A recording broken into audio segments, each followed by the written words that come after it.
Hello everyone, good morning. It's lovely to be with you. We're going to get started in a second, so make yourselves comfortable and we'll get going in a minute.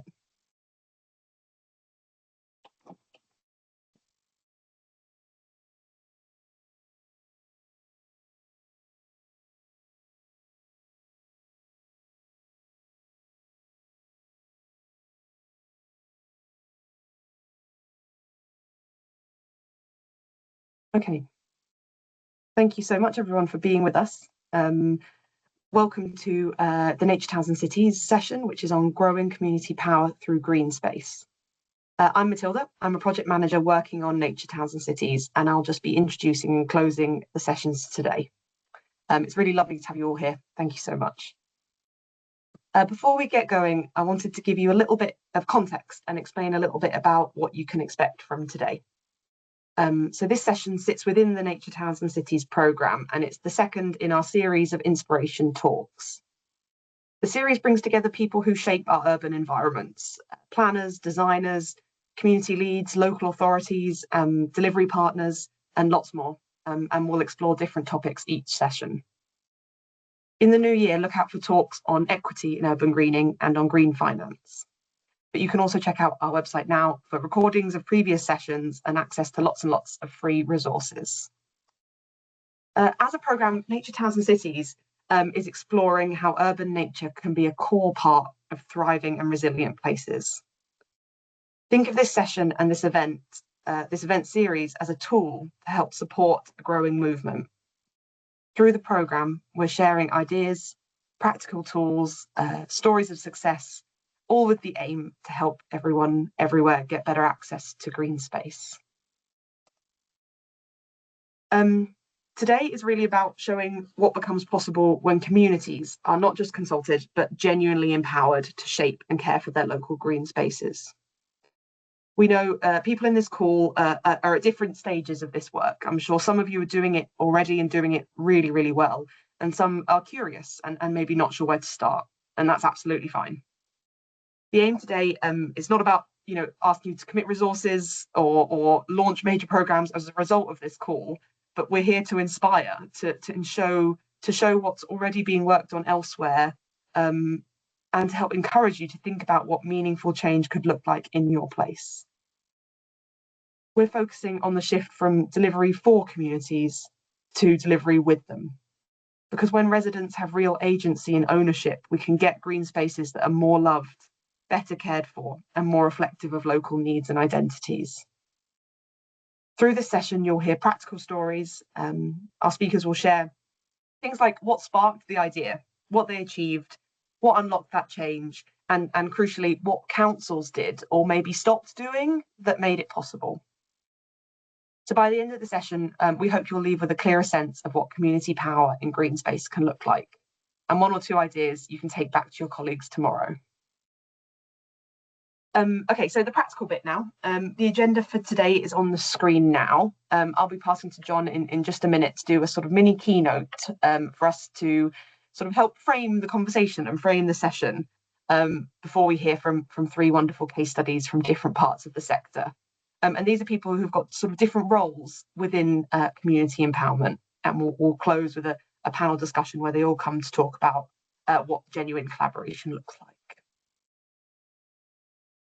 And the last bit for me is just on housekeeping. So you'll see today we're using the Teams Hall version of Microsoft Teams, the Town Hall version, sorry, of Microsoft Teams, which means you will largely be listening to our wonderful speakers. You are able to submit questions for the panel later on or start a discussion with your other audience members by using that Q&A tab at the top of your screen. If you want to open that up now and just have a little look, you'll see that you can upvote on questions. So if someone else has asked a question that you'd really like answered, if you upvote it, that will help us know what to cover and just make sure we cover as much as we can in the panel discussion. To confirm, everything will be shared afterwards, including the slides and the recording of the session. If you do need any help or support during it, have a go asking in the Q&A tab, but otherwise give us an email and that email address is on the screen now. Okay, so to start us off, I'll hand to John Alexander, who's co-founder of the New Citizen Project, and lots more. So I'll stop sharing and over to John. Hello, it's wonderful to be here. Thank you, Matilda, for having me and inviting me to be part of this. I will just say I'm not really New Citizen Project as my primary affiliation anymore. I'm mainly the joy of joys, the author of a book called Citizens, and I have the fun and joy and power in my life of basically going around the world finding stories of where people are actually leaning in, claiming agency, taking the power in their hands to build the future that they want to be part of, and where governments at all sorts of levels are coming in behind that, coming alongside it, and really doing transformational work as a result.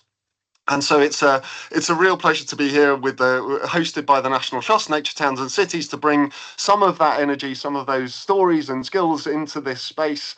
I am already feeling slightly lost this morning because I came into a meeting hosted by the National Trust, and they are using technology that is too advanced for me, because the town hall function is something I've never used before, and I need to fess up right now because I am doing this from my phone, which means that if I am dancing around a little bit trying to follow the Q&A later, I might not be at full skills, but Matilda's with me, we're going to be fine. So without further ado, I just wanted to set us up today by actually just sharing with you one of my favourite stories from the research for the book, in a little taster, just to give a kind of sort of a North Star, a glory space for what the collaboration between governments and community power can really look like, what it can fully achieve in its utmost. And then give you a taster of the kind of core framework at the heart of my work, the framework of ideas, and then give you a little snifter of some of my favourite stories of community-led greening, specifically from around the world.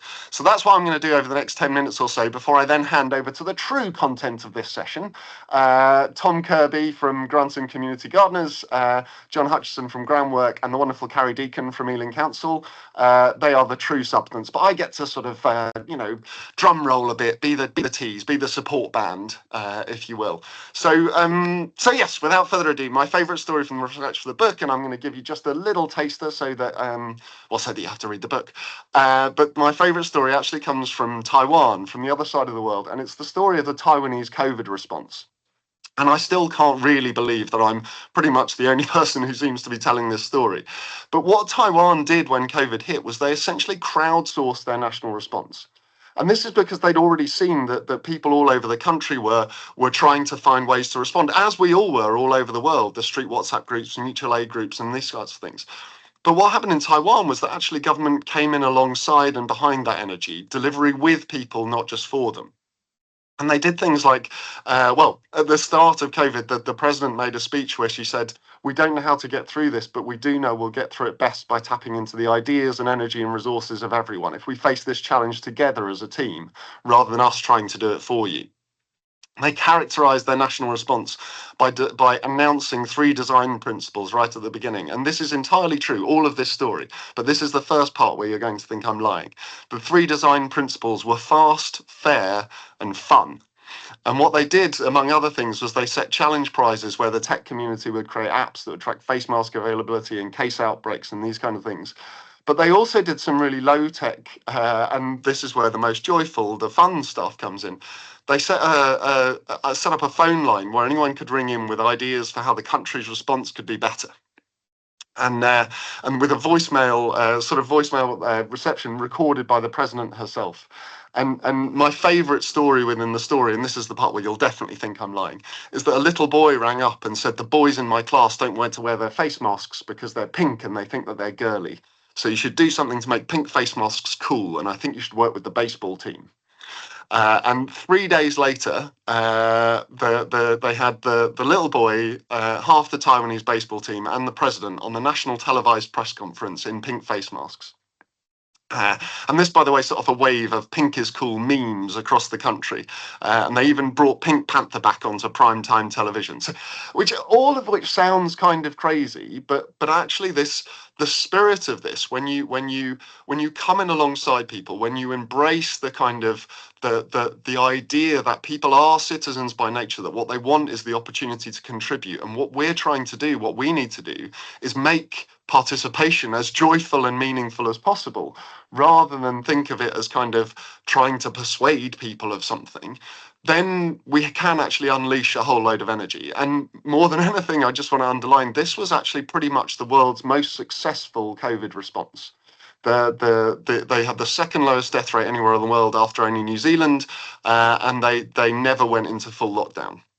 So this kind of energy, when we face things together, when we position ourselves in positions of power and influence in governments as facilitators and enablers and platforms for the agency that is in people and is wanting to be expressed, then transformative things really are possible. I just want to, that's my favourite story, so that's part one of my little introduction. The second part I wanted to just share with you, and I'm just going to describe it. I on these sorts of webinars, I hate it when the screen is always just slides, so I like to be one who just stares at you and bounces around, because that's my energy, as you may be able to tell. But I want to describe to you the core framework of ideas from my work. And what I talk about is seeing the moment in time we're living in, which can feel very overwhelming. I'm just going to acknowledge that, and particularly if you're working in government, where actually the necessary work gets harder and harder, and often less and less well resourced. But it is also a time of emergence and possibility. And so the offer I make is of a way of seeing this moment through the lens of what I call stories of self and society. And I work with three such stories. I talk about subject, consumer, and citizen as these three stories. And the easiest way to introduce them is as a sort of historical shift. So end of the 19th century, beginning of the 20th, my argument is that we lived in what I call the subject story. And in the subject story, as in Subjects of the King, the right thing to do is keep your head down, do as you're told, get what you're given, on the basis that a God-given few who know best are in charge, and they'll lead us to the best outcomes for society. And in the subject story, we just do as we're told. The right thing for organizations to do is command. The right thing for people to do is obey. And in that story, that story fell apart end of the 19th century, beginning of the 20th, because industrial revolution, rise of the middle class, you just couldn't sustain a story which said that there are a God-given few and then the rest anymore. And out of the two world wars, we more or less deliberately, more or less consciously built what I call the consumer story. And in the logic of the consumer story, the right thing to do is to pursue self-interest, to look out for number one, to choose the best options for you from those that are offered, on the basis that if everyone pursues self-interest, that will add up to the collective interest. And in that context, the right role for organizations and leaders isn't to command people anymore, it's to serve them. And I think if you think about the history of councils, the way these roles have evolved, in the subject story, councils are local authorities. And in the consumer story, councils often become service providers, doing things for people. And my argument is that whole story, the consumer story, in this moment in time, is falling apart. And it's because we can't solve the challenges of our time from within the story that essentially created them. You can't solve challenges of loneliness and mental ill health from within a story that says we're independent, isolated individuals. You can't solve challenges of inequality from within a story that says that competition is the way, that is the dynamic that will solve all problems, that's how we'll innovate, that's how we'll create the answers. And most fundamentally, and most prime for this conversation, you can't solve ecological crises from within a story that says that we're consumers, that happiness is the pursuit of material standards of living, and that's how we measure societal success, and that fundamentally that we're separate from nature, that we're consumers of nature. And so in this moment in time, my argument is that story, that whole story, and the ways of operating that come from it is falling apart. And as it does so, the subject story is back. The strongman leader becomes a very appealing logic, because people want some degree of certainty in these times of uncertainty. But actually, and the reason why I start with the Taiwan story as many times as I can, is because in this moment there is another logic available to us. There is another whole story that is a much deeper, much truer story of humanity. And that if we can step into it, would mean we can actually face the challenges of our time. And that's what I call the citizen story. And the right thing to do in the citizen story isn't just keep your head down, do as you're told, nor is it pursue self-interest. The right thing to do is to get involved, to contribute your ideas and energy and resources to the pursuit of the best outcomes for society as a whole. and critically, for us to reimagine our institutions to tap into that collective energy, collective intelligence, collective resource. And that's what that Taiwan story is such a powerful example of. And so my encouragement to you, my sort of framing invitation is that in this moment in time, councils have this amazing, deeply powerful role and opportunity of becoming that kind of conduit, opening the platforms up for people to get involved, creating ways for people to be participants and find meaning and joy in that, rather than just trying to provide the services for them. And just to round that out, I wanted to share with you, but in the last few minutes of my opening support band act, I wanted to just share with you a couple more inspirations from around the world that you will then hear even better stuff from our case studies this morning. But a few of the places I've found most inspiring, just to give you a sense of what transformation is possible. The city of Paris now has a standing citizens council, 100 randomly selected people, representative of the city population on all key demographics, effectively in a role like the upper house of that city, like the Senate or the House of Lords, is randomly selected. And they have the remit to decide the theme, among other, for 100 million euros of participatory budgeting every year. And to commission citizen-led inquiries into key topics. And what we find in Paris and pretty much anywhere else is when you create that kind of resource, then what people choose to turn it to is the climate and nature crisis. And that was the first theme selected for the 100 million euros of participatory budgeting when this institution was first created in 2021. The same is true all over the world. There's a platform in Reykjavik in Iceland called Better Reykjavik that enables anyone to propose ideas for how the city could be better, and then to be part of participatory budgeting to the tune of, I think, 30 million euros a year in a tiny city like Reykjavik. And that is always used for greening, community green space, because this is the area that people feel most passionate and most connected to when they feel they have agency that's commensurate with the scale of the challenge. I could also talk about Town Team in Australia, this movement of street level communities, and I'll make sure some links come out to the resources that I mentioned. I could talk about what's going on in Melbourne, where an organisation called Regen Melbourne has set themselves and the whole city from outside of government the mission to make the River Yarra swimmable, and now the city council is coming in behind it as well, but it's the energy of citizens that's leading and making it happen. I could talk about Grimsby and Birmingham and the city of Manchester, which has just published an amazing, the Greater Manchester Participation Playbook, a guide to 7 different methods and modes of enabling community participation, and I'll make sure the link goes out to you on that. These sorts of resources and opportunities are being created all over the world and all over this country, and it's rooted in people in communities being seen for what they are already trying to do, and the resources coming in behind that to unleash it. And this area of greening is the prime place, because people have this deep love and connection to their place, the deep love of nature. And when we give them the opportunity to express it, this is often where they go. So as you listen to these case studies, which I'm now going to set up and introduce you to, please be thinking, come at that from a kind of, how might I kind of position my organisation? How might I lead us? How might I try and create space for us to become a platform, for us to come in behind and alongside the energy that people want to express? The benefits are huge. For local authorities, you'll get more buy-in, long-term sustainability of these projects. It supports community resilience, like when you're tapping into people, you're reducing your costs and strengthening social capital. And for communities, better green space, better well-being, stronger networks, resilience for themselves, skills, sense, like there's so much going on here. So as you listen to this, know that this is, we do face crisis in these moments. We are in a very difficult moment to be in time to be a human, let alone to be working in government, but there are huge opportunities. So with that, that's enough of me and my support band act. I'm going to introduce you first to the wonderful Tom Kirby, and if you can see in your little cubbyhole pictures, alongside his beautiful images, you'll see that Tom also has possibly the finest armchair ever known to a video call, from which he will speak to you. Tom is founder and lead of Granton Community Gardeners, and he's going to tell you a bit about their adventures. Over to you, Tom. Thank you, John.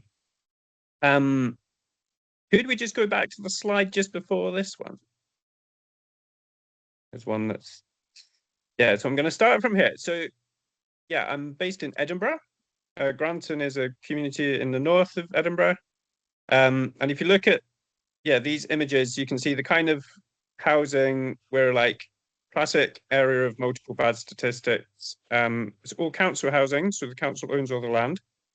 And we have lots of street corners which have areas of land. You maybe have something similar in most cities, which is like no ball games, some rough grass, quite a lot of dog poo, bit of fly tipping, lots of wind-blown litter. I didn't take a photo of exactly that, but in these pictures you can see what we did with them.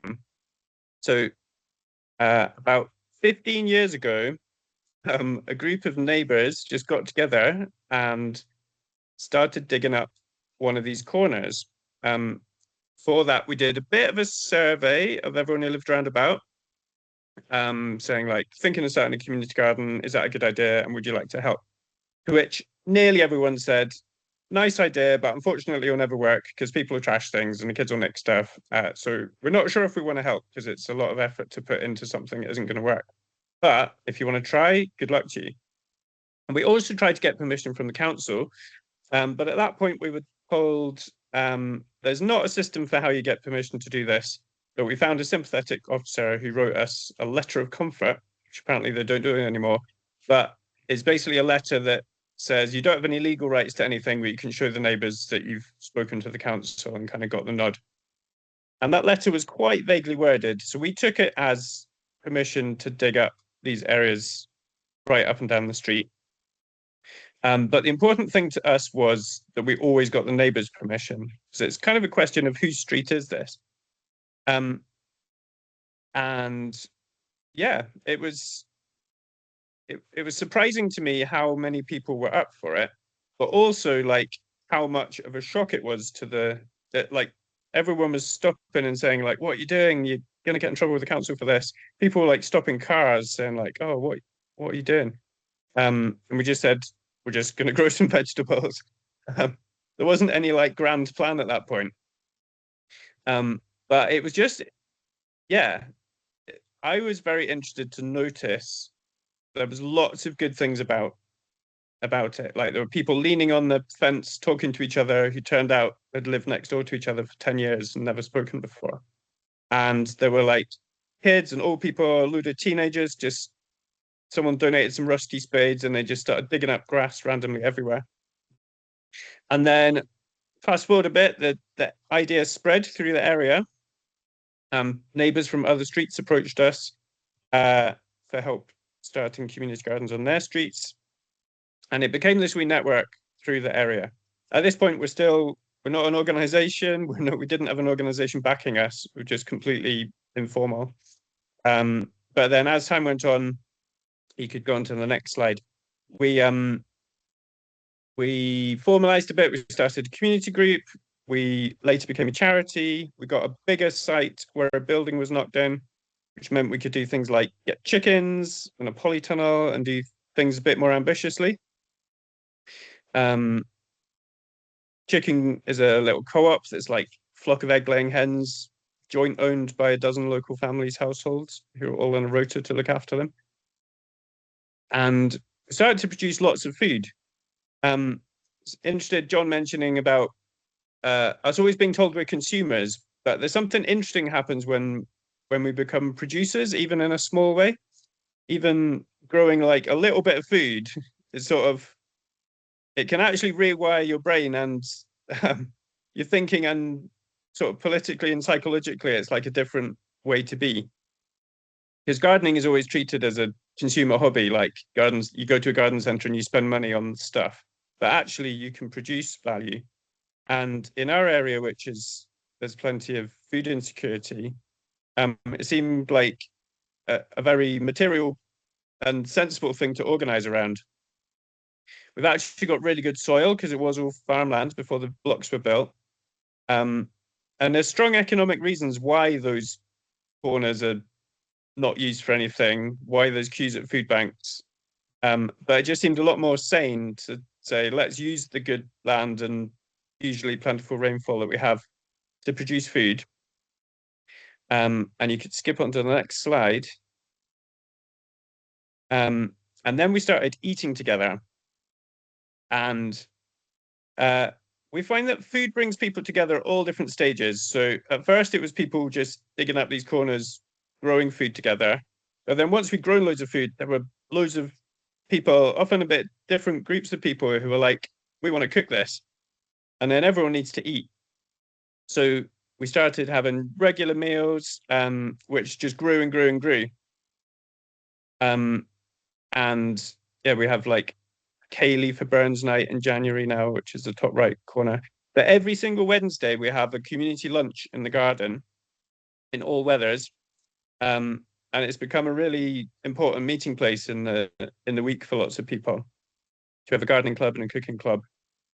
And then if you skip on to the next slide, and then lots of different spin-off projects have come off it. So people have come along and said, we want to, someone gave some Scottish heritage wheat seeds. We started growing wheat. Then we started a bread club with the good flour that we made. And then the obvious thing to do was to start a community bakery. So that's what we did. That's now been going 6 years, just baking once a week and selling loaves on a pay what you can basis on a Saturday morning. We're not the kind of area where you get like fancy artisan bakeries or where people can afford to pay £5-6 a loaf. So we sell all our like loaves of bread on a pay what you can basis. And if you go on to the next slide, just people have come with different ideas. We've ended up getting involved in like trying to restore oysters to the Firth of Forth, where they used to be really plentiful and then got fished to extinction 100 years ago. And we've started a nature project where we've been doing everything from nocturnal bug surveys. We have a really interesting area in that some of it is residential. We've got a lot of kind of post-industrial brownfield development sites, but we also have coastline. So it's really diverse. We're creating a list of all the different species that we share our community with, and gathering ideas about what improvements we could make to the area. And more we're going from like, at first we were just looking after little bits of land, and that's what we could kind of imagine. But now we're thinking more about how do we look after our whole area. And it's always been like looking after land and looking after people are kind of, to do either of them well, you kind of have to do both at the same time. And yeah, interestingly, our relationship with the council, at first, like we've had little bits of help along the way, but more or less, we're in an area that tends to feel quite forgotten. Most people are council tenants, so the relationship is with like landlord and someone you could potentially get in trouble with. So people have been a bit wary about the council, but also we had a few times, like once a council officer wanted to start charging us rent for these street corners, and everyone kicked off and were like, we're not going to pay for the privilege of like cleaning up our own street, which isn't even our responsibility technically, and hasn't been done very well before. So we've had moments where it's felt like quite an antagonistic relationship, and where we've just been like, we hope the council just leaves us alone and we'll just get on with it. But much more recently, we've found people within the council who we feel like we can work with. And interestingly, this like looking at nature in the area and how green space is managed has been an area that's where we found common cause with people in the council. We've also had an since the very start, we've been like, we're saving you grass cutting money and hedge cutting money. Like, could we get a little bit of this budget? And the answer has been no, because procurement, because it's all like one contract that a big construction firm has for 5 years for the whole city. So there's no way that, even though a community group would be the ideal people to do it. So we've been working away, talking to anyone who'll listen for, over 12 years now about this.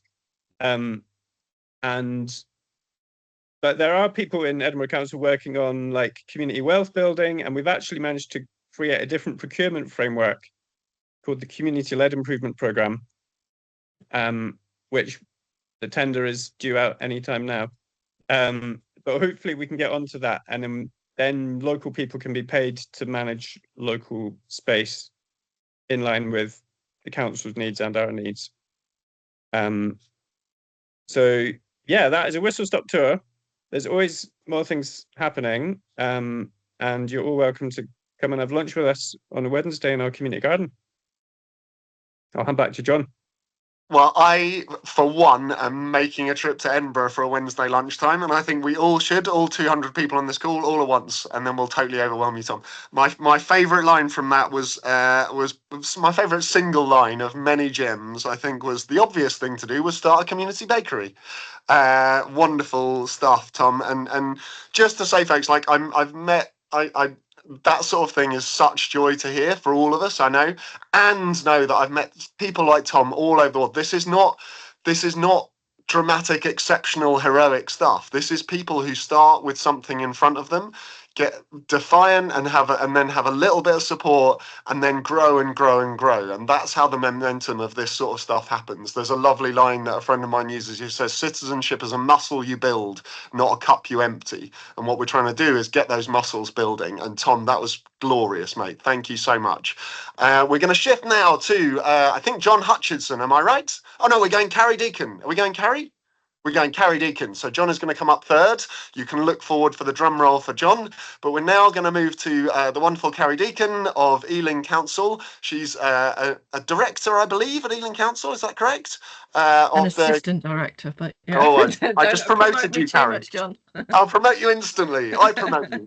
Assistant Director of the Connected Communities Project, which I, for one, am very excited to hear more about. And she's going to share her experience of how Ealing Council has been working in genuine partnership with community organisations. Carrie. Fantastic. Thank you, Jon. And already I feel super inspired and pumped up myself this morning. So that's fantastic.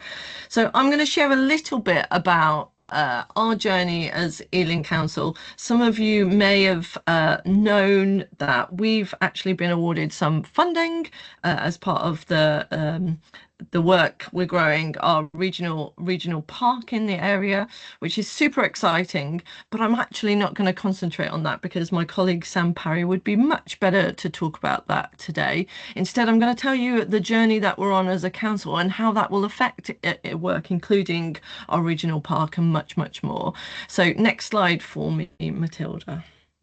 So just a little bit about Ealing. So we are a big borough, over 375,000 people, the third largest borough in London. And we are a really diverse borough with 179 languages spoken. Lots of people think of Ealing as quite a wealthy area, which it has got some fantastic, big houses and areas of definite wealth, but also 31% of our residents live in poverty. And there's been a real challenge of population growth, but also lots of people struggling in certain circumstances. And how we work as a borough has been one of the things that we've been looking at. Now, I arrived in Ealing only 7 months ago, and I've been given a task across all of our work in Ealing, which is around helping promote a new vision for all of our work. And I'm going to share a little bit about the vision, but my background is actually, this is the first time I've come into a local authority. I've worked alongside lots of local authorities, but I've been championing this cause for some of what Jon's been talking about, a different way of working with people. I've worked in communities, I've worked in funders. I even worked on the Rethinking Parks programme, for any of you that remember that back in the day at Nesta. And so really care about a different role that people can play. And I thought, well, I should put my money where my mouth is and try and make some of this happen. And it just so happened that Ealing was on this journey. So next slide, please. So at the heart of our journey that we're on, we've got a vision which is to massively increase social connection in the borough.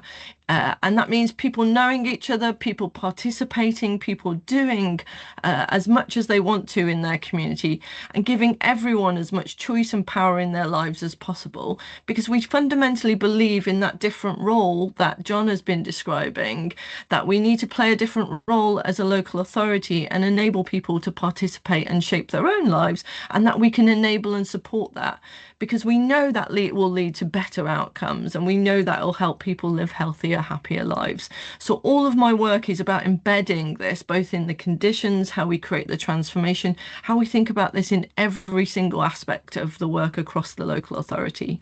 Next slide, please. Obviously, if this was easy, we would have already done it. And there was lots of brilliant practice both in our communities already. There's brilliant practice within the local authority. But what we're trying to do is be much more systematic about how we do this and be really clear about this is a real fundamental shift in our mindsets, behaviours and ways of working. And that means that we really need to challenge things. So, for example, we're putting social connections at the heart of everything. We're thinking about both community power and individual power and how we can enable that, but also get in the way of that, how we think in strength-based ways, how we can create some of the conditions for earlier help, how we think about inequalities, how we think about working differently with people, both as citizens, but community organisations, businesses. And so it's really exciting, but we're having to be really methodical about how we do this across everything. And we know this is a journey. It's not going to be things that happen overnight, but we really believe that residents are citizens, they're co-producers, they're leaders, they're makers of change, and we can enable some of the conditions for that. And we can also act in different ways to enable that too. Next slide, please. But that, as I said, requires us to be really systematic in how we need to change. So we've got some really great examples. We're growing from that green shoots already, but I'm thinking quite systematically about how do we change cross-cutting outcomes. So, for example, if we think about our climate, or if we think about child poverty, what does that look like? How do we change our services? All of our services are geared up to work in a different way, but what does that mean? What are the community conditions that we can influence or have an effect on? So we're doing things like, for example, we've created a community charter that was led by local people and organisations to set out what their expectations of participation and engagement should be, just as a starting point to really reset that relationship. We're thinking about how our ICT, digital and data can act in new ways. So when Jon gave that example from Taiwan, at the moment, that would be a bigger jump for us. It's not too difficult, but we need to make sure we're thinking in those ways. What does that mean for our workforce and culture? How do we go from thinking of our small tasks to an enabling function? How can we do that? And for example, we're about to roll out training to all of the staff in a participatory experience rather than training, where everyone gets to understand connected communities and what that means for their role. But we're not saying there's only one way to do this. We're getting people to embed it into how they work, but in a different way.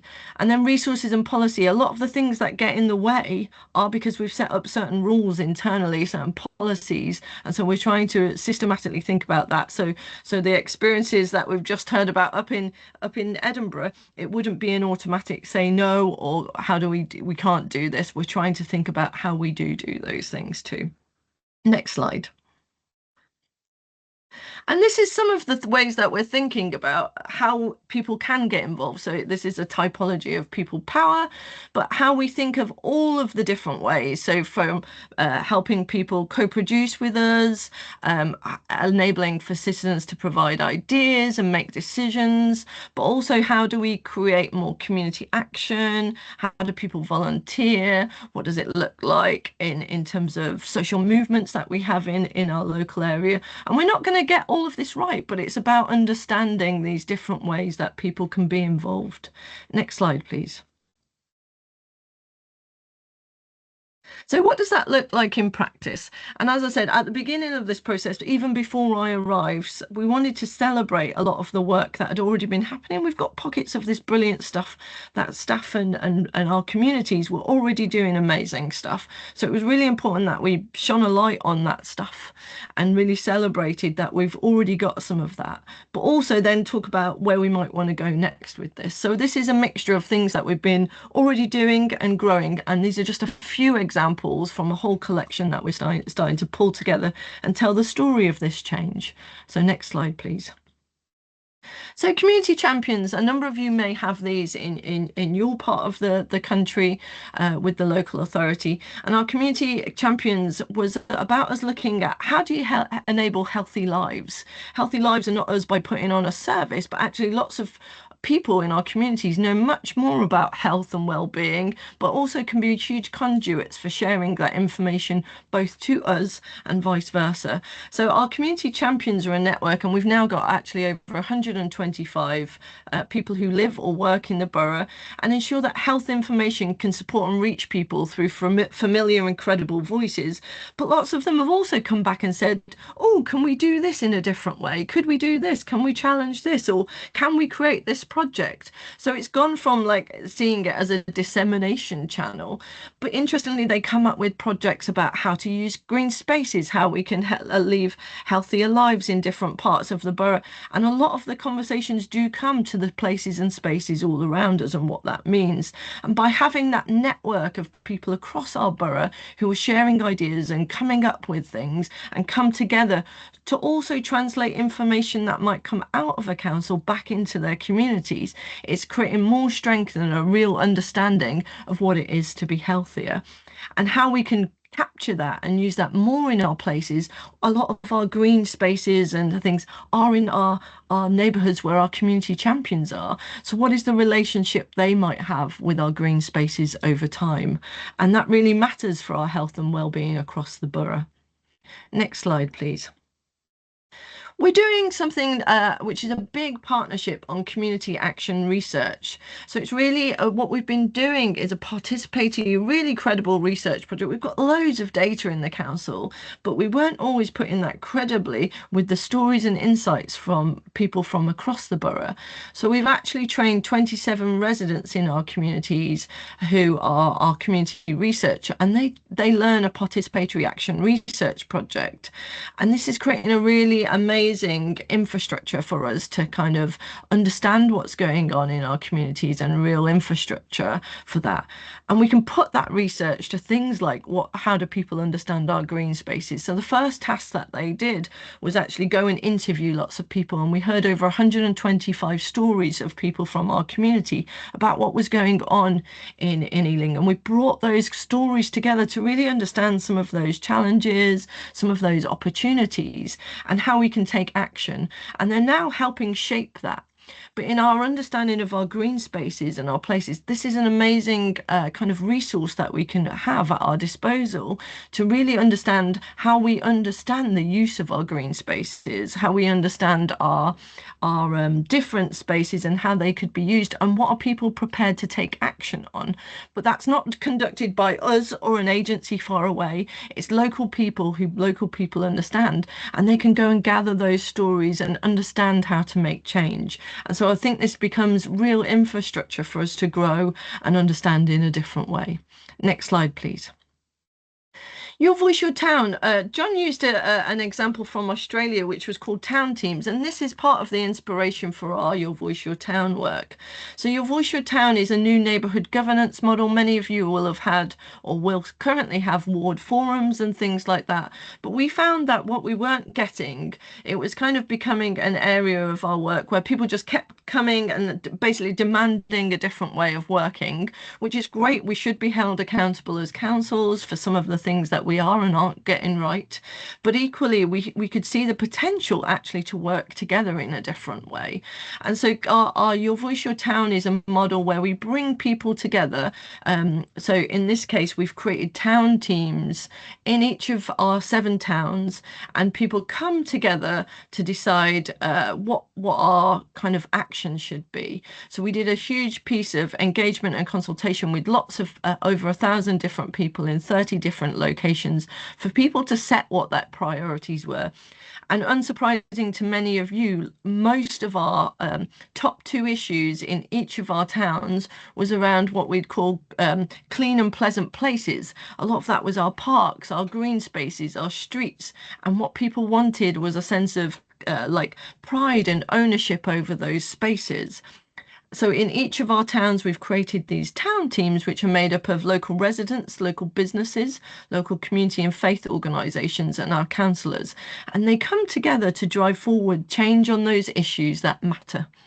And so, for example, in each of our towns, they've set up a community fund. It's not the level of money that John was talking about in Paris, although I'm hopeful we'll be able to grow this over time.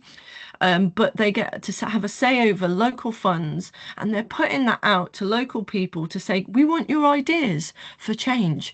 And so in Acton at the moment, which is one of our towns, they put out that fund, and it's just closed today. And we've got over 57 ideas, and people can apply from as little as £100 to up to £15,000 to make change. And a lot of those ideas are from having lots of conversations with people in the streets and not just the formal organisations to make change happen. Those 57 ideas, within them, there's things like just putting plant pots in parts of the town to make it look better. There's cleanups, there's all sorts of things that people want to take a pride over and take action on, the things that matter in their town. And we think this is a great platform in which to build on. Keep going then, Matilda. Next slide, please. And let's go Southall is an area in Southall. We've got quite a deprived part of the borough, and what we were finding is lots of people weren't taking part in activities.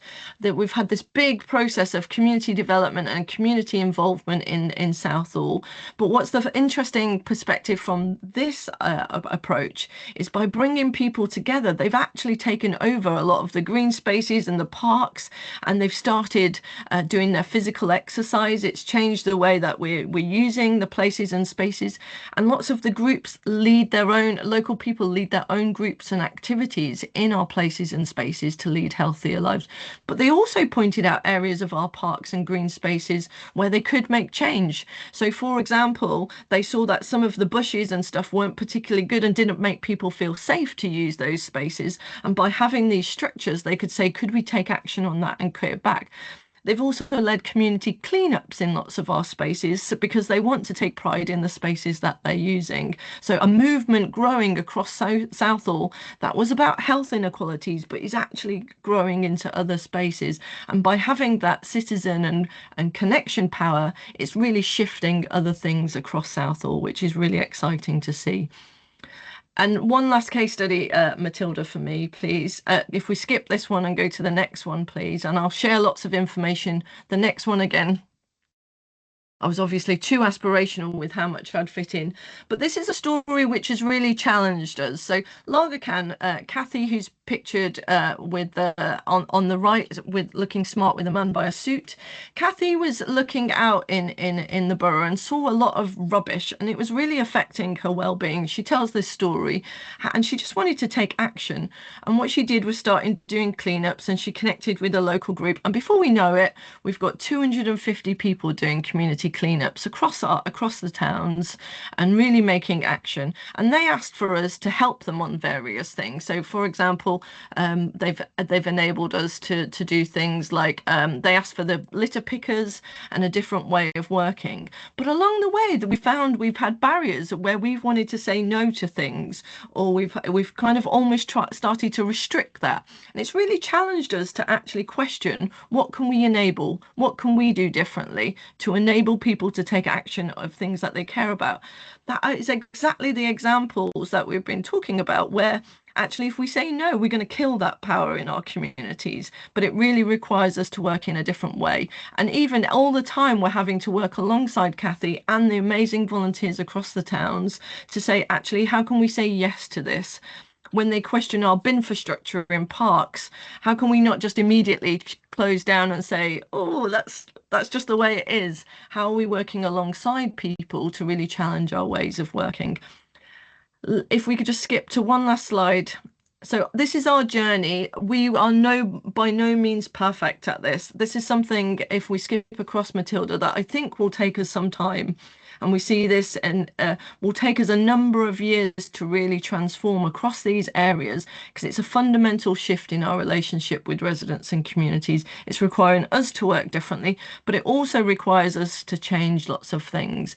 And so I'm really excited about those years ahead, and we're open to that challenge. And we know that this is not all going to happen overnight, but it will lead to a transformation in across everything we're doing.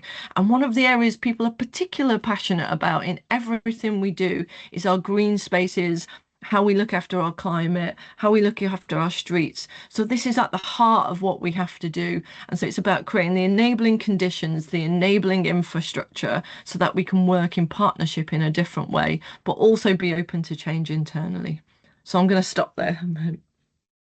Thank you so much, Carrie. I feel like the problem with this town hall thing is that there isn't a kind of general woo, which I wanted to do at the end of Tom's as well, with bells on. But just to underline one tiny thing from such a rich contribution, like that, it's really about the nuts and bolts of this work from the inside. So thank you so much. But this thing about how not to say no is really staying with me, and remembering that what we're starting from at the moment isn't necessarily a position where people don't want to do stuff. People do want to do stuff, but we're kind of, some of the ways that are super established, the gravitational pull of business as usual is actually discouraging people. So first, like, if we remove the discouragement, then we can unleash so much. And that spoke to that so powerfully. Thank you, Carrie. We're going to move on to the joy of Jon Hutchinson, who is Director of the Communities Programme at Groundwork. And I guess this is the sort of third pole of the triangle, really. If we have the citizens represented by Tom and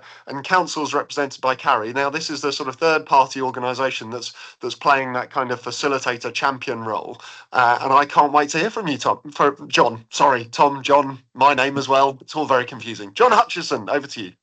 Thanks, Jon. So I'm I'm the head of communities at Groundwork in Cheshire, Lancashire, and Merseyside. If you can skip to the next slide, please, Matilda. So for anybody that doesn't know, Groundwork is a federation of charities. So there are 14 Groundwork trusts across England, Wales, and Northern Ireland, and we worked across 3,000 green and blue spaces last year. So I'm going to run through examples from 3 of those spaces in the next 10 minutes or so, and kind of focusing on how community power has been created in different places. So next slide, please. So the first project is actually an outlier for us. So Groundwork is primarily an organisation that works at the intersection of environment, nature, and deprivation. But Lindo Moss is actually in a relatively affluent area. It's in Wilmslow in Cheshire, and both based on its location and the existing social capital within that space, it is an outlier for us. But I think it's an important story to tell. So Lindo Moss is 450 hectares of peri-urban landscape. In the centre of Lindo Moss is an excavated peat bog surrounded by 5 square kilometres of green space. It's also the site of the most intact Iron Age body that was found in the UK and which is now in the British Museum. The kind of history of this is very much about self-organisation, so very much about Tom's point. So the community led a long campaign within Wilmslow to change planning conditions around the peat bog, which would end peat extraction early and would restore the land to a functioning peat bog rather than a landfill site. Now, the negotiation of that conceded that the peat processing plant could be sold as housing land by the site operator in recognition that peat extraction would stop and the land would be restored. So following that campaign, there was a formal partnership created, which is very much a bottom-up approach with the local community leading this. So it involves local community groups like Transition Wilmslow and Friends of Lindo Moss, both parish council and local authority, environment organisations like Groundwork and the Wildlife Trust and Natural England.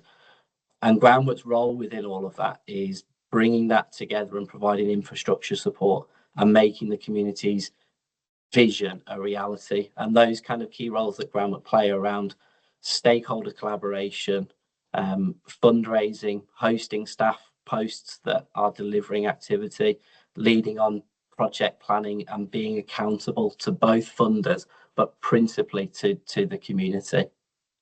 Next slide, please. So since the partnership was created, The community's created a 10-year vision, so that's got some key points within it which are all around how this green space can be used. So looking at celebrating the cultural heritage, looking at supporting nature and biodiversity, looking at capturing and storing carbon, improving well-being through improved access to nature, but most importantly, placing the communities in the lead of that discussion and those projects. Next slide, please. In terms of community action, so the community are leading on all aspects of this work. So from practical conservation, including removing invasives, managing scrub land that damage the hydrology of the bog, baselining and monitoring, so looking at species-specific surveys, peat depth analysis and water quality monitoring, planning and delivering an interpretation plan for the whole site, and planning and delivering community events that bring people to that space, both to take action for nature, but also to benefit from being active within nature. So that example for us is very much about how Groundwork supports a community that already has a level of power and agency. And next slide, please. So the second example is completely separate to that, and this is typically where you would see Groundwork operate. So Grosbeak is a project in South Liverpool. It was a derelict urban site, around half a hectare, within a large housing estate, bounded to the south by Liverpool Airport and to the north by a large industrial estate. It was formerly home to Speak Boys Club, which was, as it sounds, a voluntary sector organisation project about activities primarily aimed at boys, and that was abandoned and unfortunately burnt down in the 1980s, and the site was left derelict from that point up until 2017. So Groundwork were asked by the site owner, which was a local housing association, to bring the community together and create a vision for what they want this space to become. Now, at that point, there was no bias towards this becoming a green space project. It could have been absolutely everything. I think what's important is that process took a really long time. So there was a distinct lack of trust. There was barriers that we needed to break down to make sure that diverse voices could be heard to inform that plan, and that took time.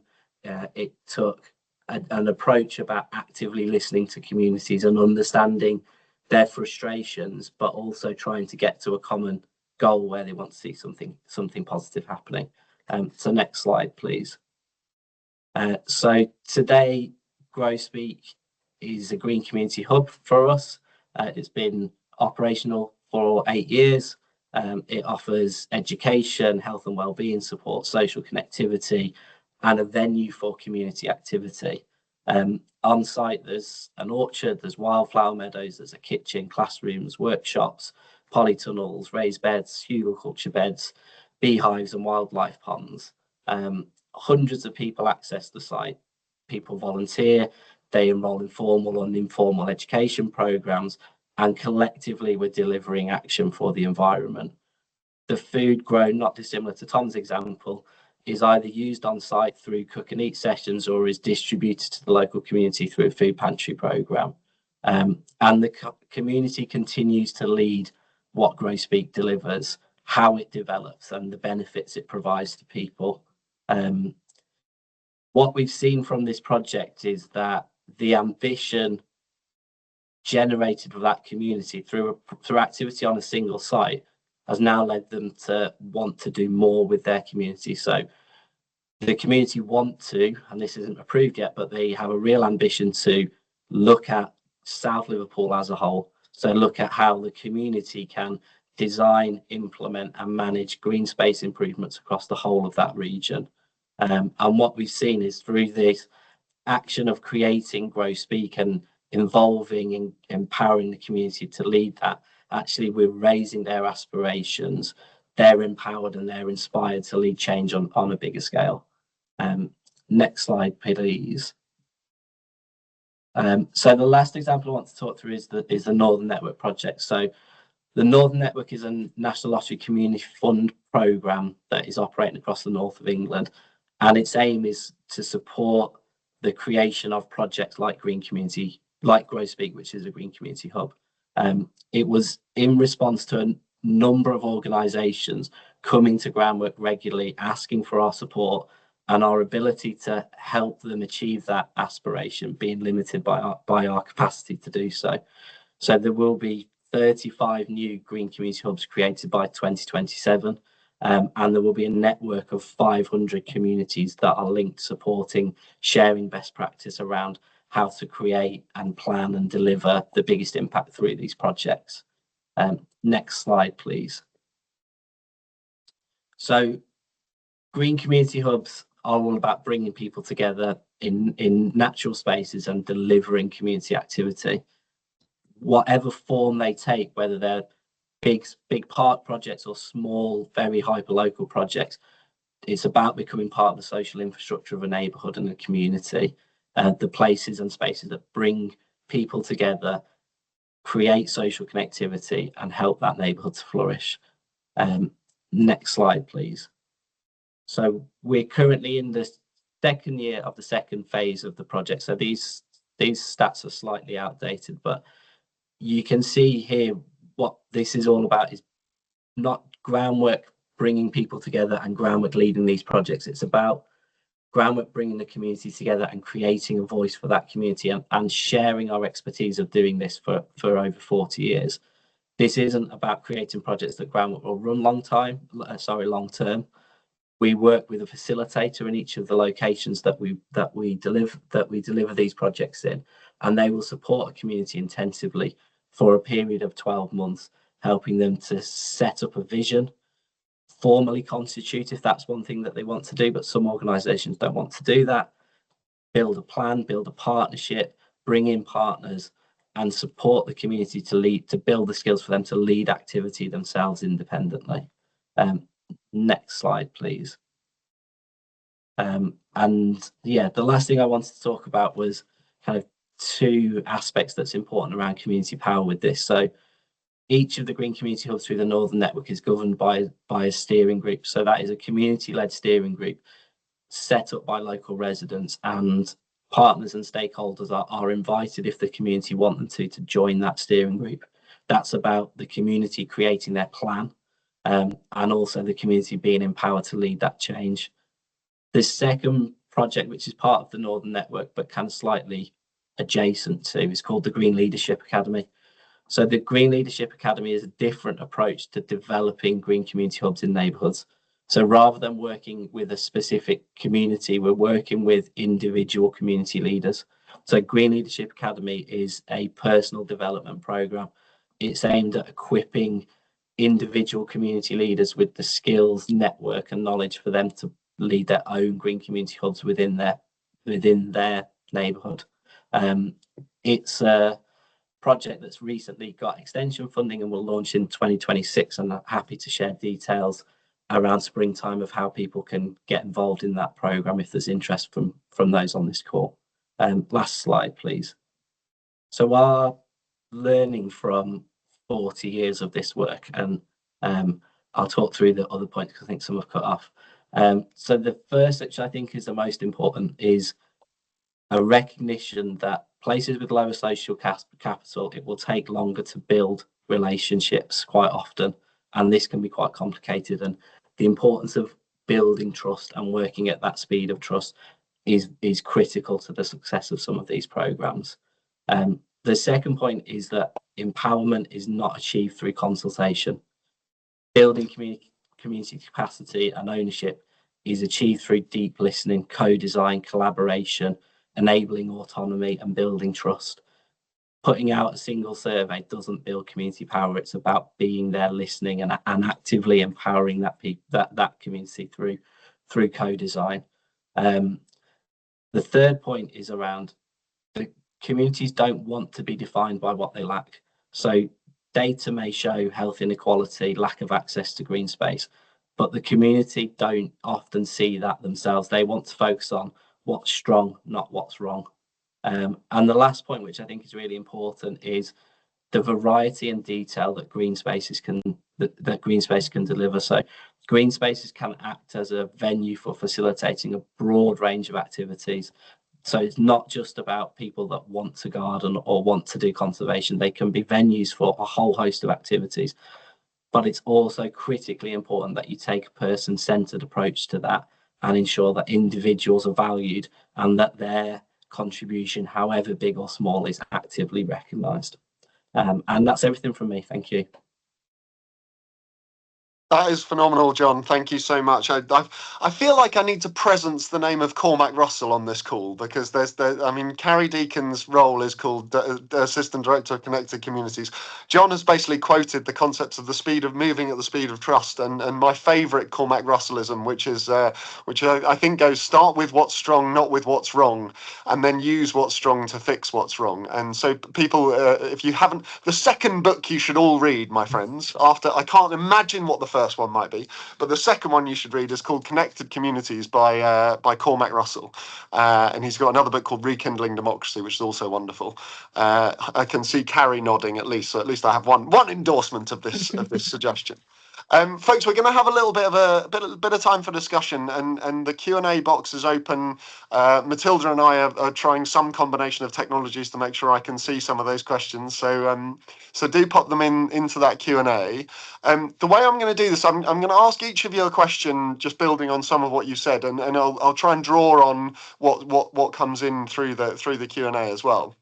And then I'm going to round us off with a bit of a takeaway for the audience. Like this group of, we've got a load of energized, kind of wanting to do stuff, council folks on the call. So I'm gonna close out by asking, and I'm gonna prep you for this by asking you each to give the one thing you think all of them should do today, not even tomorrow, today. I'll ask you, so you've got in the background while you're listening to your panel colleagues, be thinking about that one. But Tom, I'm going to come back to you first, mate. I'm just in awe, and I've been looking at trains to Edinburgh while I've been listening to try and get up there. But I wondered if you could tell us, like, you talked about this a little bit, the shifting relationship with folks at the council, and how sometimes and Carrie referred to the sort of the saying no, and how they break out of that. I wondered if you could tell us about a specific moment, like and obviously you can leave names out of this if you feel like you have to, but a specific moment when something worked really well, something that surprised you, and when something felt like it had shifted, and just tell us, like, sink us into a moment in time in that relationship which started to feel really different. Is that possible? Yeah, so we've gone on a bit of a journey in our relationship with the council, and as you all know, councils are very big and like have all different parts to them. So yeah, I guess there's some just very practical things, like all community growing spaces need a toilet and a kettle and a water supply, and that sort of infrastructure is really so when we started with these street corners, the toilets were like people's own flats because it was all people who lived really locally. The water supply and the kettle were like just people putting a hose pipe through the kitchen window to water. So we managed to improvise for quite a long time. But then when we got one bigger site that was a gap site where building was knocked down, and when we started to have staff, because you legally have to make sure staff have like toilets, and this sort of thing is really, really important. So that was a barrier for a while, but someone within the council managed to sort us out with a converted shipping container that had a toilet and power points for a kettle, and that just was transformational in what it made possible in a really practical way. Like there's lots of things that we do that we know the council can't do, but just some basic infrastructure stuff was like, yeah, transformational. So that was a big help. Lovely stuff. And that was a personal relationship that developed over time. Was it one person or a kind of group within the council? Do you know? To be honest, the process was a little bit mysterious, and it just kind of like happened one day after us asking for a very long time for it to happen. So yeah, sometimes councils can be a mystery to community organizations, but we're still happy when useful things just happen. I quite like that. There's a sort of that sort of find the questions that are being repeatedly asked and see if you can find an answer to them, and know that it will arrive in a community organisation like manna from heaven. That feels like a lovely thing. And I think, Carrie, if that bridging to you, that sort of speaks to your enabling conditions mark in your kind of system map, which I thought was super helpful, very powerful. And I'm looking forward to getting hold of your slides and your typology of people power in particular. But I wondered if you could take us a bit deeper into, like, what do you think has made this possible, what you're doing possible at Ealing? Because this is a really systematic, like, full bore kind of transformation, and not everybody's going to have. Is it leadership that has made this possible? It sounds like you went into this council kind of knowing that this was going to be something like this was going to be possible. And maybe you could, like, that's not going to be the case for all of the people on this call, but how would you advise them to think from within a slightly more restricted circumstance, or what do you think? What advice could you give to someone who maybe wasn't in quite such an encouraging context? Yeah, I appreciate that. We're in a very lucky position because this is chief exec, all of our strategic directors, and political leadership behind, which makes a difference to some of that enabling context. But equally, in some regards, it's almost better. In my, you could do this. It was already happening. What we're doing is taking it from, I guess, margins to mainstream, maybe hopefully over time. So actually, it was we should have. This was happening in lots of parts of the council, but actually being able to make the conditions for some of this is harder when you've got some of that. So where people have been doing it is because they knew it was the right thing. They could see how to make it happen. There's some brilliant examples of what's been going on in our green spaces, led by individual staff members, just thinking this is the right thing to do. And when they've hit barriers, how they've overcome them. I think as well, sometimes knowing when we're not the best place to do stuff. So like Tom was saying, sometimes we actually need to get out of the way or support. We can bring people together. So what's the role as a council? Sometimes we try and do everything or control too much. So actually, how can we hear feedback and say, yes, we can enable this, but equally allow residents, allow local community groups to lead the way on stuff, because that will lead to more change. So sometimes it's about us removing the barriers for others in simpler ways. And those are often within our gift. So within a lot of the discussions I've had internally, sometimes we think the rules are the rules, but when you pull at them, they're not firm rules. They're just the way we've done things around here. So how can we sometimes look around that?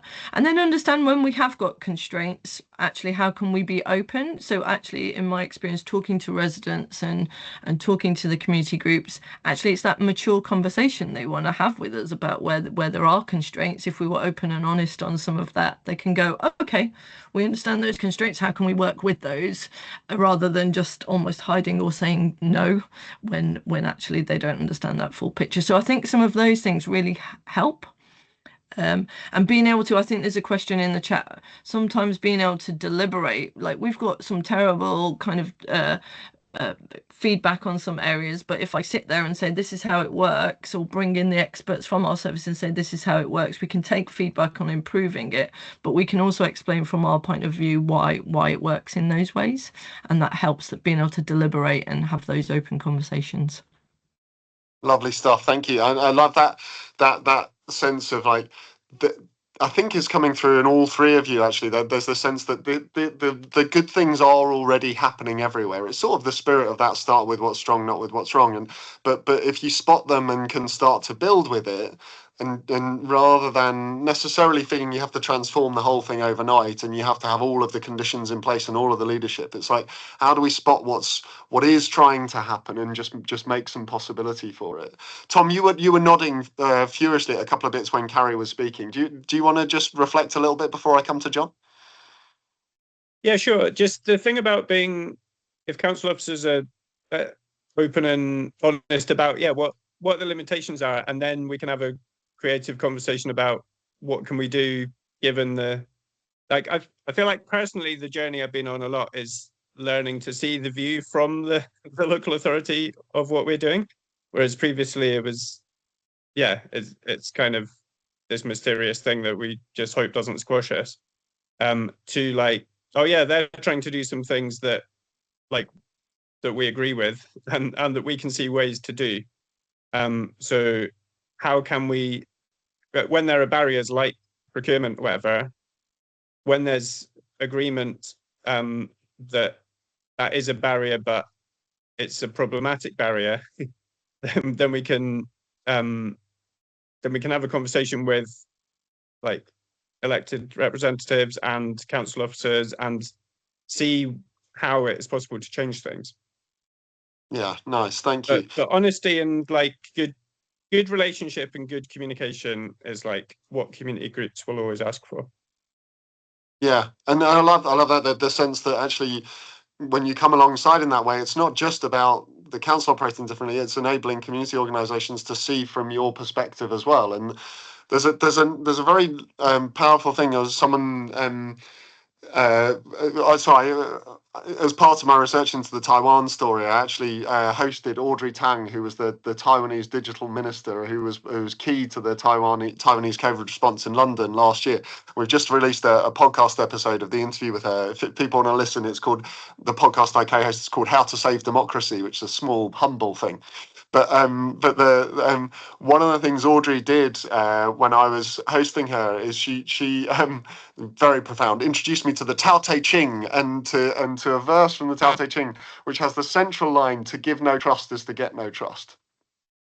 And the idea of trust as a reciprocal. It's like when actually these institutions open up, when you put trust in citizens, when you create the context for them to step into agency, you also get trust back.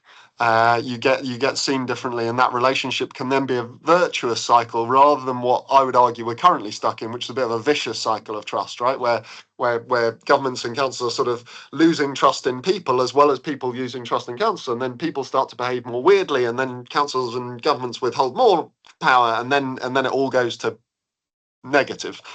We can flip that cycle. Jon, coming to you, I love the role that Groundwork is playing around the country, and the sort of the confidence to be to almost be less visible as an NGO is sort of profound, I think, in this, to be that facilitator role. I want to come to you with this question about collaboration. Like, what does real, genuine collaboration, like what's the essence of that collaboration for you? And it may be to repeat a couple of the points you made in your talk, but just underline for us, like, you guys hold this space so beautifully all across the country. Give us a bit of a sense of what that gold star is. I think you need to consider what lens you're looking at power through. So are you looking at it as a resident in that place? Are you looking at it as a local authority in that place? And I think in terms of, from our perspective, working in communities with communities, that kind of point around where does power sit is about, I think, being open and transparent. So kind of picking on Tom's point around things need to be on the table. You need to share and grieve frustrations, and others need to open and actively listen to that. And things may not be achievable, and that's okay at this stage. I think it's about building to that point. I think there's a question in the comments around people that just consume rather than support, but I also think that's okay as well. So not everybody wants to be the Toms of this world that bring people together. Some people just want to participate in that, and other people just want to benefit from that, and that's okay as well. I think there's an understanding that, you're not going to get a whole neighborhood of people out with forks and spades doing this work, but there will be people that want to do that. But on the whole, other people will be very supportive of that. I think there's a point around how you support a community to realise that they have a voice. And quite often in places where all you've seen is green space lost to housing development, this park is poor quality, these trees have been broken and they've not been replaced, there's a real kind of backward step of, well, there's nothing we can do. So it takes time to build that up, but by doing small projects, starting on a small space and actually transforming one thing. So the project in Liverpool we started, that's quite a big site, we started just at the front of that site. And just that little bit of, we've done something, now we feel like we can do more, and building from that position, I think, is really important. I really like that. That's a nice sort of flesh out of your point about the speed of trust. The speed of trust. I think ultimately I like to sort of argue that the speed of trust ends up being very, very fast indeed, but it might have to start pretty slow and small, and but it will grow exponentially, right? Does that resonate with you? Yeah, absolutely. And I think, yeah, if you look at a lot of our projects have started at that very small, we want to do one thing in one place, and then that's grown to an ambition of, we feel like we can do this everywhere now, so why are we limiting ourselves to these gates or this park? Actually, we've got knowledge, we've got experience, we feel like we can challenge authority on this and hold them to account. And then it's about, how do you support that group to have those conversations and do that in a positive way? So not just we want you as a local authority to make our park better, from a point of, we've done this in our place and we want to do it in every other place so everybody can benefit from this. So I think having an example of, we've done this, it's achieving great outcomes for people, for the planet, for the community as a whole, and we don't want to stop here. We want to work with other places, and we want to expand our experience of doing this into places that might not be currently benefiting from high quality green space. I think that's a really important point. It's such a lovely way to frame it, that kind of the possibility that comes through. I mean, it makes me think to your other two panelists. So Tom, like starting out with planting stuff and not being quite sure we're allowed to, but asking the question, kind of, whose street is it anyway? I really love that language. And then getting to a point where you're becoming part of procurement frameworks. Tom, did you ever think that would happen, mate? And you're seeding oysters in the Firth of the Forth like that, but it didn't start with that. And then Carrie talking about some of these systemic enablers of this kind of stuff. And I just want to appreciate, Jon, before I come to ask you your one thing that each of these folks should do today, like the way and maybe just qualify the way you said, some people don't want to be leaders of this stuff, and some people just might want to participate, and some will sort of support from the sidelines. I love some of the work we do. We talk about, like, it's not that what you're not doing is assuming from day one that everyone only wants to be served and have it done for them. And I think that kind of the creation of the possibility, holding that space for this momentum to build, is such a key thing. Thank you so much for that, Jon. So, my wonderful panelists, your opportunity to give these folks a charge for the day. And I think I'm gonna stick with our order. Actually, I'm gonna flip it a little bit. I'm gonna come to Carrie first, and then Jon, and then Tom, to give Tom a kind of final word from Granton Community Gardeners and the voice of citizens. So, Carrie, if you were to give these folks one thing they should do today, what would it be for you? I think, how can we, with everything we do, lower the threshold for participation? Lower that threshold. Yeah. And make it as easy as possible. What one thing might they do to do that? Can you think of one, like? Don't design what we would listen to some people about what they would participate in first. What would the small thing that people would want to do, rather than what we want them to do, which is often come and engage with us, do a giant engagement activity, and then we'll take that and we'll disappear. Instead, think about what people would want to participate in and just try that first. Maybe even go and see what they're already participating in that you haven't spotted yet. Nice, like it. Thank you, Carrie. There's your first task, ladies and gentlemen of the audience. Jon Hutchinson, what's your mission for these folks for today? Well, you just said it. It's about going and seeing what's already happening. So going out and actively seeking these places out, the people that are leading them, the neighbourhoods that are doing this work, because there will be, in every place, there will be friends of groups, community gardens, community litter picking groups.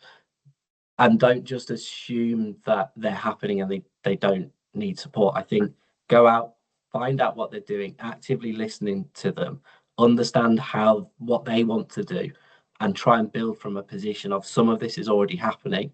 So this isn't a new thing. This has been happening forever, but start from that position of strength. These places will already exist in certain communities, and build from that position of, these people are doing it. How can we support them to expand?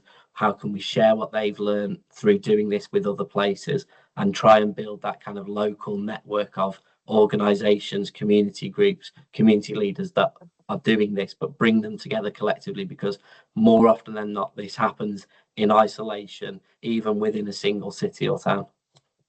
Yeah, I love that. It's, sometimes the way I say it is like, but this stuff is already happening everywhere in spite of the systems and structures. Now imagine what could happen if we went out and found it and then put the systems and structures in support of it. I hope that resonates with you, and I'm not sort of talking across your point. That's wonderfully put. Thank you. Tom Kirby, give us your sort of final word for this space before Matilda closes us out. So actually, I mean, I thought of my answer before hearing Carrie and John, but it's similar. It's like, there will be stuff going on in your areas. You might not be sure if you trust the people to do it well, or that what they're doing, but take the time to understand them, because they will be positively intended and will care about their community. Then work out how much you can trust them, take a risk on it, and try and back what they're doing, but don't take it over. There are some things that only councils can do, and there are some things that only community-led initiatives can do. So councils can support that, but need to also not brand it or take it over. Beautifully put, my friend. Don't take it over. Go find it. Take a risk on it. I think that's very powerful. There's so much that's been shared this morning, folks. I'm going to send out a few more resources to Matilda, some links to some stuff I know about. I'm sure these slides will come out, and I'm sure there's other things and resources that Tom and John and Carrie will share as well. As I'm going to hand back to Matilda just to close us out in a moment, but just one final little plug for me. If anyone is in or near London, I'm hosting this evening at the Conduit in Covent Garden. Indi Johar and Imi Kaur. Imi is the co-founder and lead of an initiative called Civic Square in Birmingham that published a wonderful report called 3 Degree Neighbourhoods a year or so ago. And these two have been leading and the thinking about this idea of kind of neighbourhood power for a long time. So if you want to get deeper into that conversation, it's live in person in London in Covent Garden, and I will send the link out to register, or just turn up and I'll make sure you can get in. And it's also going to be live stream via YouTube, and then the recording will be up. So if you want to get deeper into this stuff, this idea of community power and what enables it, those are two of the leading thinkers in the world, actually, who I'm privileged to be chatting to later. There's so much joy and power in this work, folks, and I think maybe that's my last thing is to say, and in answer to my own question, is like, start by getting out and doing what you would enjoy doing, and usually that's going and finding something that gives you hope. And as John beautifully said, this will be happening. It's just whether you might not have noticed it, or it might look like a friends group that you've sort of previously seen as a little bit of a problem thing to be managed rather than supported. Go spend some time with them as a human. Connect as a human, hear what they're doing on their own terms without an agenda point to try and land, and trust that relationship can build. It's been a real pleasure to host this. Matilda, over to you to finish us up.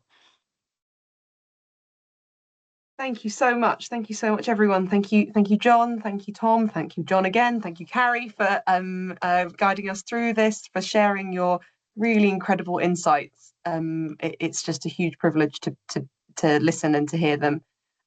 It's just really powerful, I suppose, for me to hear those different voices, those different experiences, and us all ultimately having that same goal of wanting to find ways to work together, and the opportunity that we're faced with here. And what we can create, what can happen if those conditions are right for shared trust and for empowering local leadership. Thank you, everyone in the audience. Thank you so much for listening, for joining us, for contributing your thoughts and questions to the Q&A. We know how busy you all are, and so we do really appreciate you spending this time with us, and particularly with us to think about what community power can mean for urban green spaces in your area. As John confirmed, we'll follow up with an email which has links to the resources we've mentioned, but also the recording of this in the slides. So do look out for that and share them if you'd like. We also hope to see you at the next of our talks, which will be in the new year. So the last thing for me to say is thank you again. Thank you for everyone involved in this. Have a fantastic rest of your day and the rest of 2025. See you all very soon. Thank you.